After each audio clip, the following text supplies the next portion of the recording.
கம்பையும் கையில் வைத்து நெத்தியில பெருசா ராமத்தை போட்டுக்கிட்டு நேரான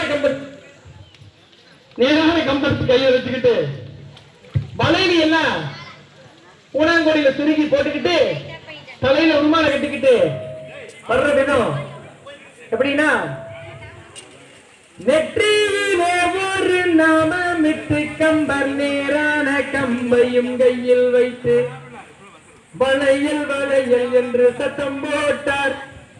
வளையல் வளையல் என்று சத்தம் போட்டார். கந்தர் வள்ளி இருக்கும் வனம் போய் சேர்ந்தார்.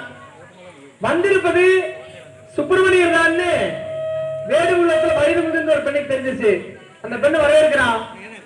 வாருமையா எங்கள் வளையல் செட்டியாரே, வாருமையா எங்கள் வளையல் செட்டியாரே, வந்திறங்கு மணப்பந்தலிலே, நீங்க வந்திறங்கு மணப்பந்தலிலே, பச்சை வளையல் கொண்டு வாங்கோ, நீங்க பவள வளையல் கொண்டு வாங்கோ, அந்த முத்து பதித்த நல்ல ரத்தின வளையல் கொண்டு வாங்கோ, அந்த கந்தன மனம் முடிக்கும் வள்ளிக்கு நீங்க கல்யாண வளையல் கொண்டு வாங்கோ. என்ன பண்ணிக்கலாம்? வளையல் செட்டியார் வந்துட்டு இருக்காரு. வளையல் வாங்க போலாம், வாங்க போலாம். தனநாம் நன்னே நானே நன்னாம் நன்னே தனன்னே நானே நானே நன்னாம் நன்னே நானே நன்னாம் நன்னே தனன்னே நானே நானே நன்னாம் என்ன பாடி வேடுத்தால் கண்ண எலிலாயானே ரோவன் கொண்டே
Olma